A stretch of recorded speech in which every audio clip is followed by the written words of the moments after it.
Olá, tudo bem? Sou Alfredo Oliva, sou professor universitário e hoje eu quero atender um pedido bastante especial, né? Eu quero falar um pouco sobre a minha tese de doutoramento a partir de um pedido feito pelo Hélio Rebelo, né? Que foi exatamente o orientador da tese. Então, alguém que de alguma forma é um coautor dessa tese, né? Pensando que o trabalho de orientação é um trabalho, de certo modo, de coautoria, né? E claro que o Michel Foucault, que é o principal referencial teórico que estrutura a tese e que tem sido objeto de estudo ao longo da minha carreira acadêmica, né? Eu fui inserido nesse campo de estudo, né? Numa compreensão razoável da obra do Foucault, graças ao Hélio, né? Que é, claro, ele sim, um grande especialista no estudo de Foucault, de Deleuze e de Guattari. Então, a ideia do Hélio, né? O meu orientador e que atualmente é professor na Unesp, em Assis, né? Na unidade de Assis, onde eu fiz o doutorado e onde ele atua até o presente como professor, né? Então, ele está dando aula de teoria e especificamente falando sobre historiografia da cultura e gostaria que eu pudesse apresentar algo que pudesse, de certo modo, ilustrar o debate dentro do campo da historiografia da cultura. Então, ele me perguntou, né, se eu poderia gravar e elaborou uma questão mais ou menos assim: como o objeto da minha tese foi construída do ponto de vista teórico e metodológico. Então, é isso que eu vou procurar fazer ao longo dessa exposição, tá bom? Então, só para contextualizar quem me acompanha, né? A tese foi defendida no final do ano de 2005, ou seja, estamos próximos, né, de completar 20 anos, né, que esse doutorado foi feito, que significa que esse trabalho, a essa altura, né, 20 anos depois, apresenta alguns limites e ao final da minha exposição eu vou falar um pouco, né, sobre talvez aquele que eu identifico como sendo o principal limite que esse trabalho tem.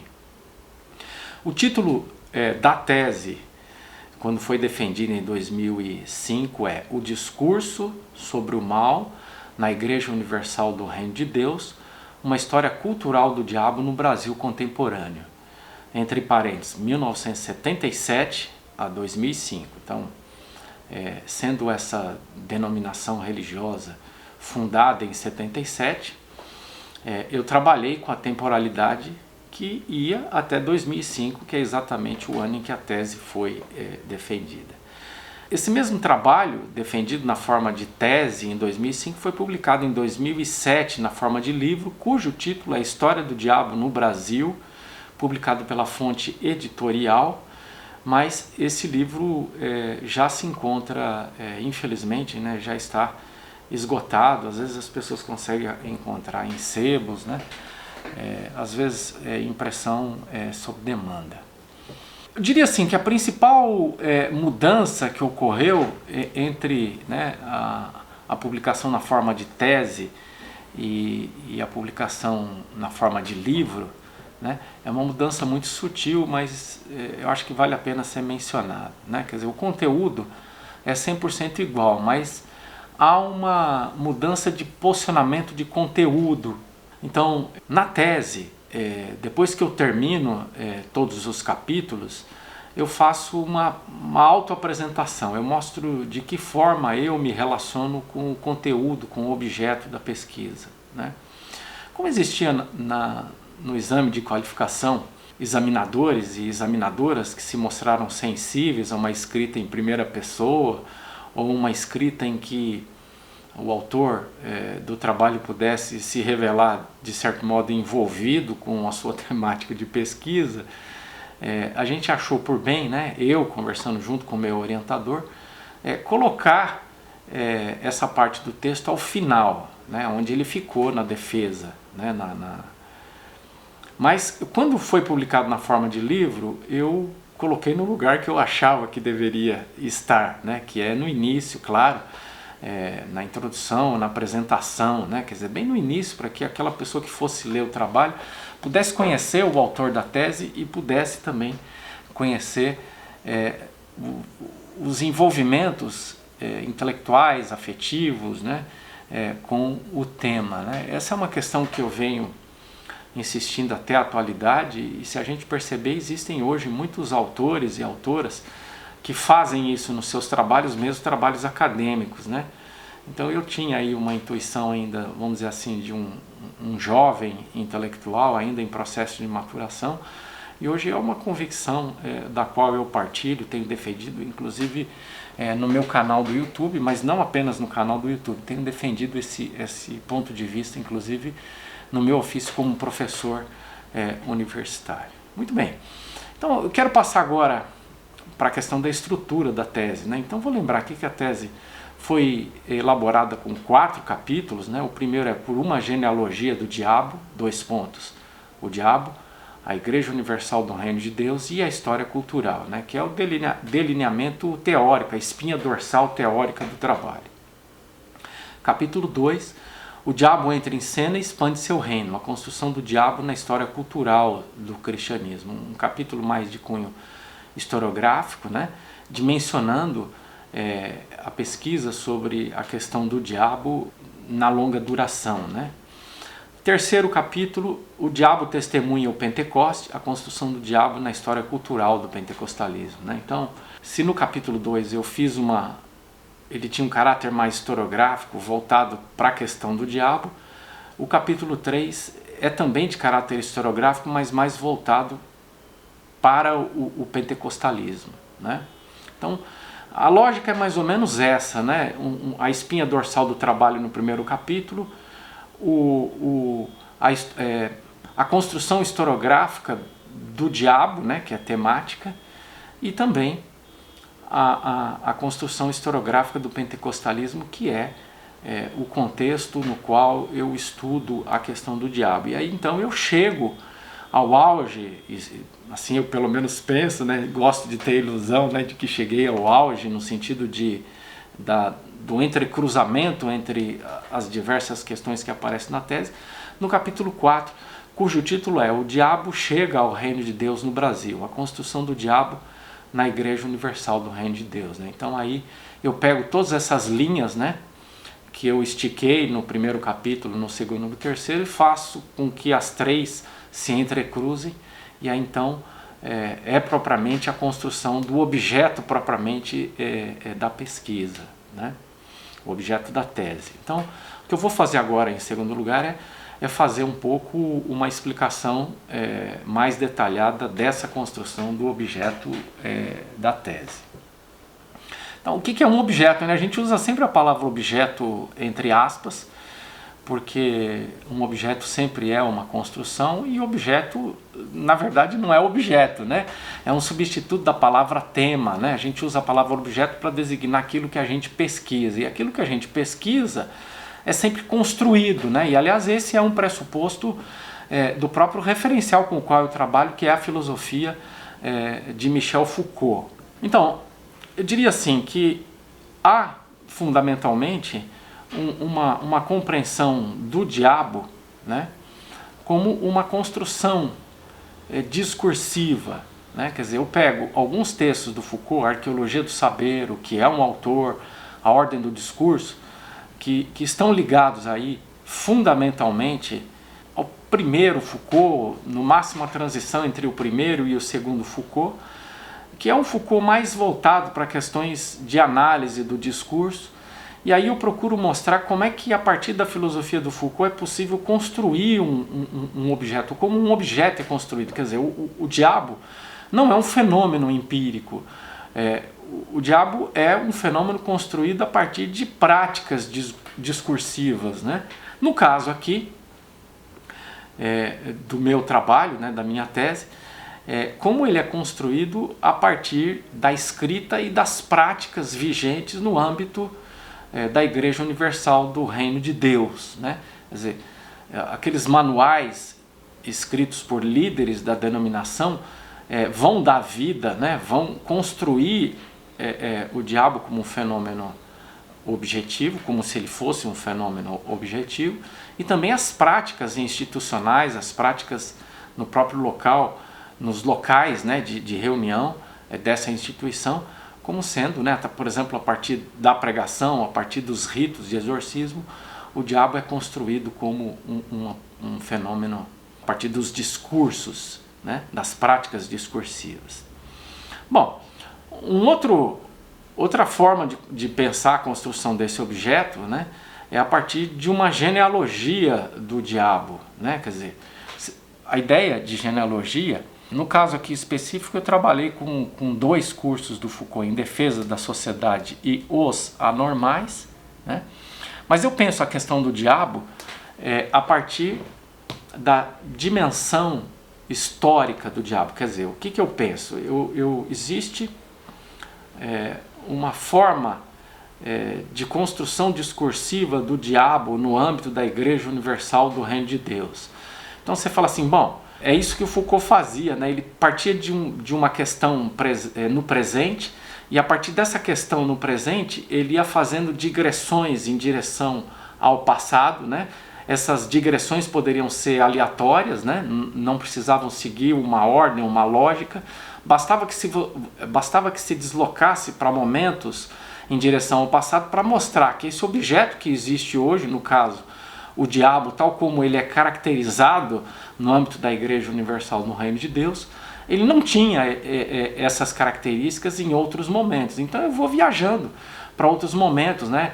Então o diabo no âmbito da Igreja Universal no Reino de Deus, ele é descrito fundamentalmente como um invasor, né? A principal prática articulada ao discurso em torno do diabo é a prática do exorcismo, e o exorcismo está ligado à ideia, né, de que as pessoas podem ficar possessas, e a possessão fundamentalmente é uma invasão arbitrária, no caso da compreensão da Igreja Universal do Reino de Deus, uma invasão que pode ocorrer por uma série de motivos, mas mesmo que não haja nenhum motivo, ainda assim o diabo pode invadir a pessoa. Então a conclusão, né, é que a possessão é uma invasão, no limite, uma invasão completamente arbitrária à vida das pessoas, ao ego, à psique, ou à vida intra-subjetiva, né?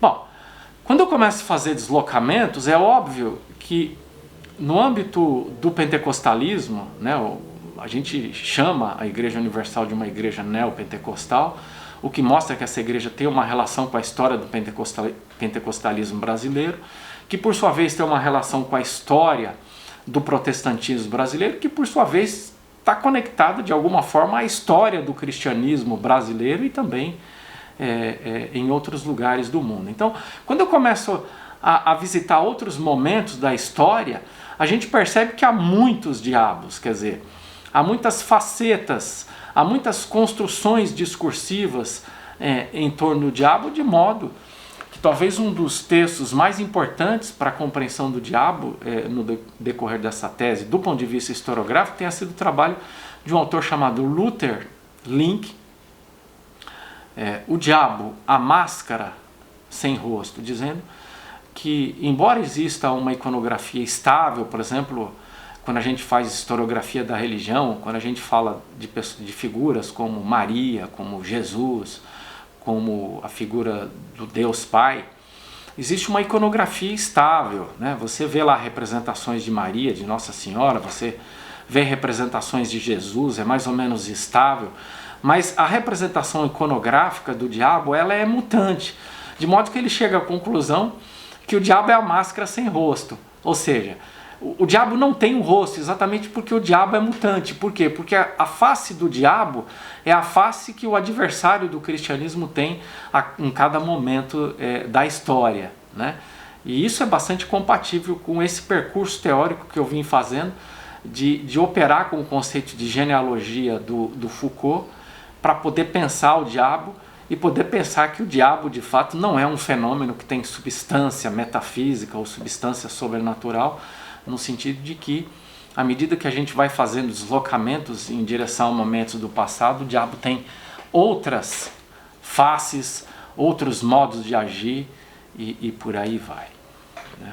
Uma terceira tessitura teórica presente na tese diz respeito à questão do diabo como um ser que fica entre a feitiçaria e a possessão. Quer dizer, eu me valho do debate presente no trabalho do Foucault, especialmente num curso chamado Os Anormais, em que o Foucault, utilizando sobretudo o trabalho de um historiador bastante conhecido, né, chamado Michel de Certeau, especialmente as possessões de Loudun, um trabalho focado na Idade Moderna, século XVI, XVII, ele vai dizer que o diabo ali, ele instrumentaliza dois tipos de personagens, dois tipos de práticas diferentes. Um está ligado à feitiçaria, né?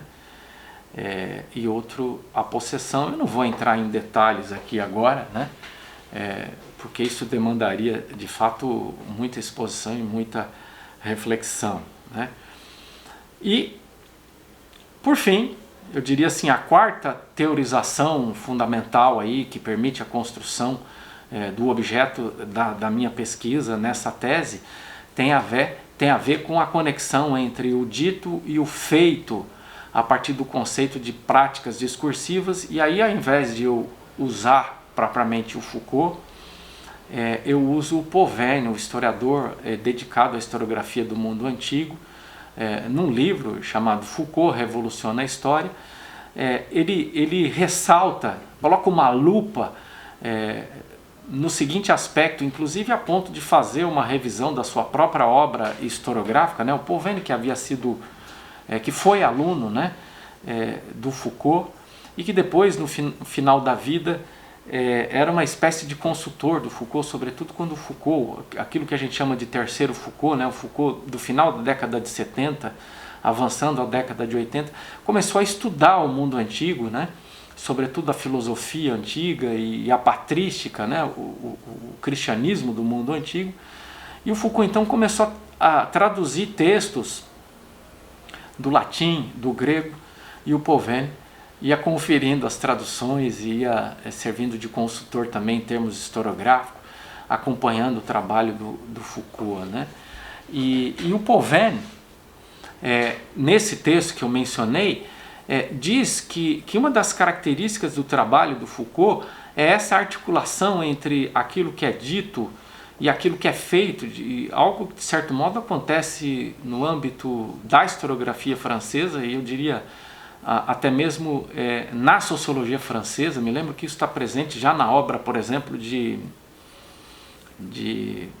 Émile Durkheim, né? Quer dizer, Émile Durkheim, na virada do século, começou a fazer, né, uma abordagem do fenômeno religioso em que ele trazia em destaque a percepção de que estudar a religião não é estudar apenas aquilo que é dito, quer dizer, não é estudar apenas aquilo que está escrito, aquilo que está dogmatizado, conceitualizado, mas estudar a religião é também, né, no mínimo igualmente tão importante quanto estudar os conceitos, é estudar as práticas, porque sempre existe uma articulação entre práticas, e isso na obra do Foucault está expresso pelo conceito de práticas discursivas, para mostrar que o discurso não tem apenas uma dimensão conceitual, que a dimensão discursiva não é construída apenas a partir de coisas que são ditas ou escritas, mas também de coisas que são feitas, mas também a partir de visualidades, né? Quer dizer, a partir de toda uma arquitetura, né? Então eu me preocupei em estudar o diabo, né? Estudar os manuais da liderança da Igreja Universal do Reino de Deus em torno do diabo, mas eu também, claro, estudei o exorcismo, que talvez seja a principal prática articulada à crença no diabo, né? Que é essa dimensão ritual. Estudei a possessão, né? Estudei os efeitos éticos, né? Vamos assim dizer, ou antiéticos, se vocês quiserem, desse tipo de concepção teórica, que é a crença no diabo e a crença na possessão, né? Em terceiro lugar, eu acho que pensaria um pouco em pensar no que seria propriamente uma historiografia da cultura Foucaultiana, que é o que eu procuro fazer ao longo desse trabalho, e que não é muito comum que a gente encontre trabalhos assumidamente Foucaultianos, né? Os historiadores são bastante hostis em relação à obra do Foucault, a recepção da obra do Foucault.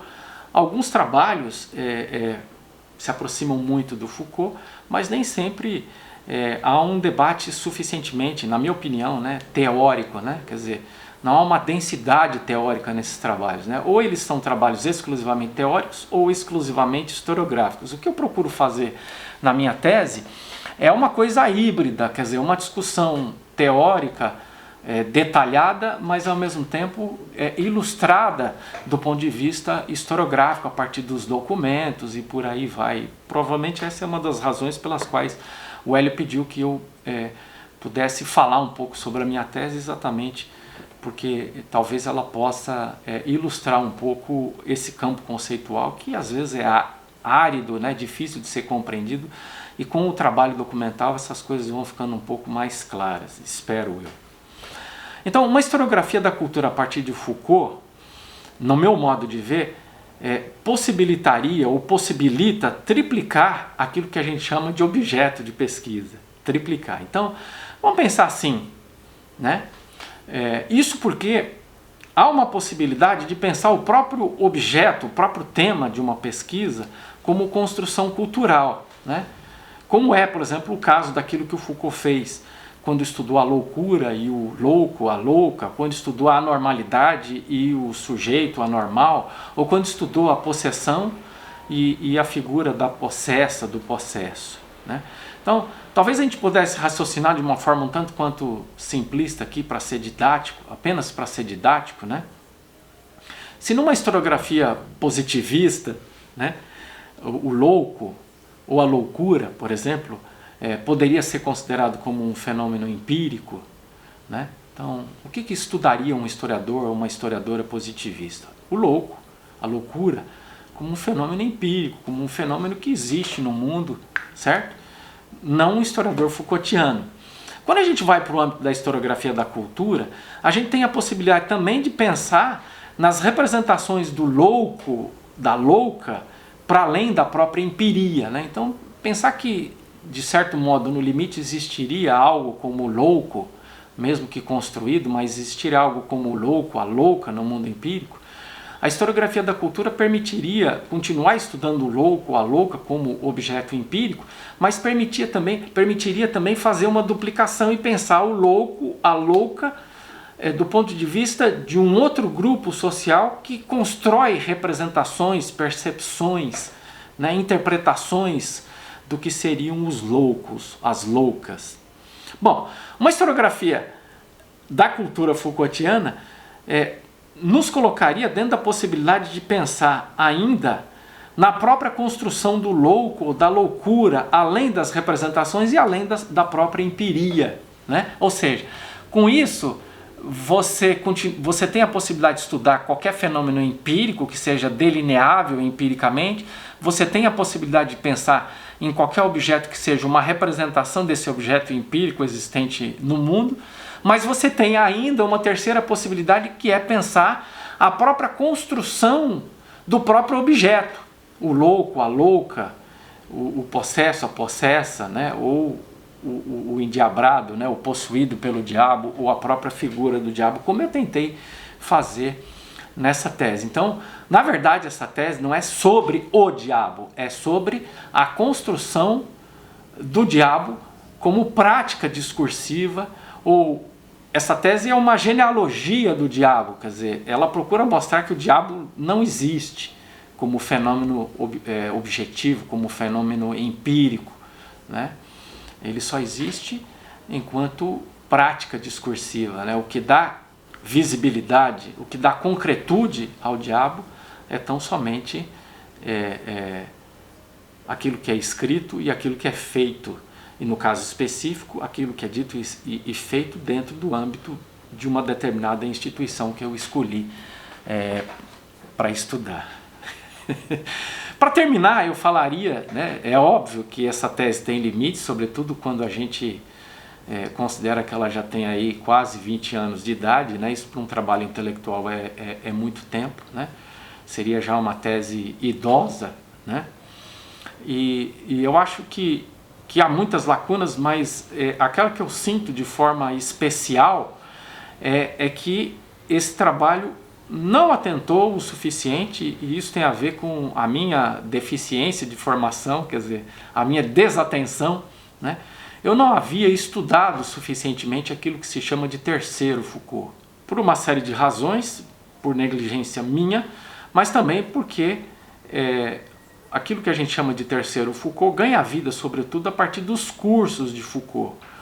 E esses cursos que tratam da pesquisa do terceiro Foucault, eles não haviam sido transcritos em língua francesa e, claro, tampouco tinham sido traduzidos para o português. Então, alguns anos depois, quando eles começaram a ser traduzidos, eu fui lendo e, de fato, eu me encantei com o terceiro Foucault mais do que eu já estava encantado pesquisando essas outras dimensões do trabalho do Foucault, né? De modo que eu tive a oportunidade, mais recentemente, né, a coisa de 5, 6 anos atrás, de fazer uma pausa na minha atividade como professor universitário para ficar pesquisando, né? Eu fiz um estágio pós-doutoral, e nesse estágio pós-doutoral eu me dediquei exclusivamente ao terceiro Foucault, a compreender o terceiro Foucault e utilizar todo esse arsenal teórico proveniente do terceiro Foucault para estudar o cristianismo antigo, né? Então, eu me dediquei a um estudo da parresia, que é uma expressão grega, presente na filosofia antiga, mas também presente na patrística, né? Nos primeiros teólogos cristãos. Trabalhei do século I ao século III e estudei bem detalhadamente e usei bastante esse universo teórico do Foucault. Bom, mas isso já é uma outra história, quem sabe em alguma outra ocasião eu possa falar especificamente um pouco dessa outra pesquisa, só para mencionar que eu tenho consciência do limite da tese e venho, claro, tentando avançar no sentido de melhorar aí a minha compreensão da teoria Foucaultiana e do uso da teoria Foucaultiana, da filosofia Foucaultiana para pensar o campo da historiografia. É isso aí. Espero ter ajudado, espero ter beneficiado aí imediatamente alunos e alunas do Hélio, uma pessoa a quem eu estimo muito, respeito muito como intelectual, como pessoa, né? E espero que por tabela eu também possa beneficiar outras pessoas aí que navegam pelo mundo do YouTube, né? Um abraço e até o nosso próximo encontro.